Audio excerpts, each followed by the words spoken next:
अनुभव भी होगा। तो हमें अपने क्षमता के अनुसार, हमारी क्षमता क्या है ये हमें देखना है, उस क्षमता से हम आगे बढ़े। सबकी क्षमता अपनी अपनी होती है। हमारी क्षमता चाहे वो धन में हो, चाहे मन में हो, चाहे वचन में हो, सब में सबकी अपनी अपनी व्यक्तिगत क्षमता है। समय देने की बात है तो कोई 1 घंटा समय दे सकता है, कोई 2 घंटा समय दे सकता है, कोई 10 मिनट समय दे सकता है, लेकिन कम से कम सद्गुरु का आदेश है 1 घंटे का, तो वो तो देना ही चाहिए। हम धन की बात भी कर लेते हैं तो हम बोलते हैं कि भाई हमारी क्षमता है 10 रुपये के, तो चाहते हैं हम 9 ही रुपया दें। बहुत खुश हुए तो 10 तक दिए, लेकिन सेवा तब है जब हम 10 से बढ़कर 11 में जाएंगे, तब वो हमारी सेवा हुई। क्यों कि हमने अपने ऊपर कुछ कष्ट सहा, कुछ हमने अपने उसके लिए त्याग किया विशेष, तब वो सेवा का वास्तविक स्वरूप समझ में आता है। नहीं तो सेवा तो हम सभी कर रहे हैं। तो सेवा के इसी मूल सिद्धांत को मैंने जो पकड़ा है वह यही है कि हमें अपने आप पर ध्यान नहीं देना है, अपने समय अपने कष्ट को ध्यान नहीं देना है, हमें सद्गुरु के आदेश का पालन करना है और वो कार्य करना है जो सद्गुरु को प्रसन्न करता है। किसी व्यक्ति विशेष का हमें ध्यान नहीं देना है, क्योंकि हम लोग सभी जुड़े हुए हैं सद्गुरु से और सभी उन्हीं के छत्र छाया में हैं। तो वैसा कार्य, उस तरह के कार्य जो कि सद्गुरु को प्रसन्न करे, उसे करना है। बहुत सारे हमको आह्वान आते हैं आश्रम पर, बहुत सारी परेशानियां आती हैं, लेकिन सद्गुरु उसको दूर करते हैं।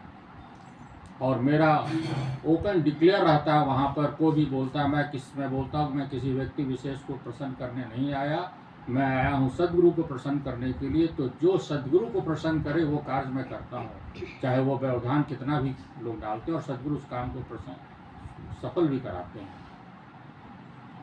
छोटी छोटी बातें हैं, बहुत छोटी छोटी चीज़ें। जैसे मैं गया वहाँ तो मालूम हुआ कि स्वामी जी आने वाले थे, तो हम कहे कि हम लोग यहाँ स्वागत करते हैं, कुर्सी लगाते हैं, सोफा लगाते हैं, सद्गुरु का चरण करते हैं, माल्यार्पण करते हैं, तब सद्गुरु अपने रूम में जाते हैं। तो मालूम हुआ कि वहाँ तो जो है नहीं, स्वामी जी आते हैं, स्वामी जी का तो घर है ना, स्वामी जी आते हैं सीधे सीढ़ी पर चले जाते हैं, बहुत हुआ तो वहीं पर लोग माल्यार्पण कर देता खड़े खड़े। क्योंकि ये तो कोई तरीका नहीं। हम सीढ़ी के जहाँ पर जगह है वहाँ हमने सोफा लगवाया, सफ़ेद किया, सारा चीज़ नीचे बिछा करके जो प्रॉपर होता है उस तरह से किया। लोगों ने विरोध किया कि नहीं, ऐसा नहीं होना चाहिए। हम व्यवस्था करेंगे, स्वामी जी की इच्छा होगी तो बैठेंगे, नहीं तो ऊपर चले जाएंगे सीधे सीढ़ी में। हम व्यवस्था तो करके रखें।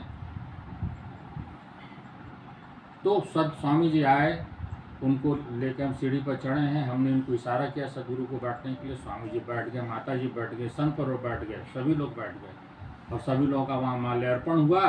10 मिनट में माल्यार्पण हुआ, फिर स्वामी जी को देकर हम रूम में चले गए। तो बहुत छोटी बात है। कहने का मतलब सद्गुरु किसमें प्रसन्न होते हैं ये हमको देखना है। और सद्गुरु का कार्य है जिस दंडक वन आश्रम से हमें चूँकि हम सेवा दे रहे हैं, तो वहाँ की कुछ विशेष बातों पर संकल्प थोड़ा इशारा भी किए, संकेत भी किए। तो पुस्तक में लिखा है कि नंदनी उनकी एक सेविका थी, उसने पूछा बड़े स्वामी जी से कि दंडक वन आश्रम के महत्व को आप बताइए। तो बड़े स्वामी जी कहते हैं कि इस आश्रम का महत्व यह है कि जो यहाँ सेवा करेगा, साधना करेगा, वो भक्ति और मुक्ति का अधिकारी होगा।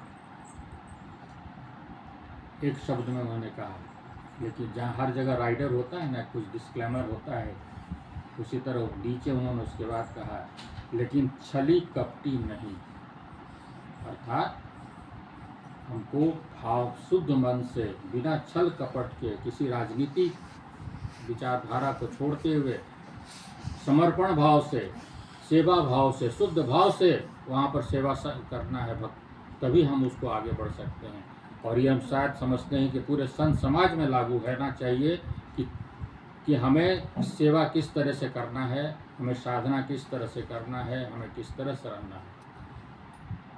सेवा के लिए स्वामी जी ने कहा कि भक्ति और मुक्ति का अधिकारी होगा, लेकिन वैसे नहीं जो छठी है, कपटी है और बहुत तरह के राजनीति काम करता है।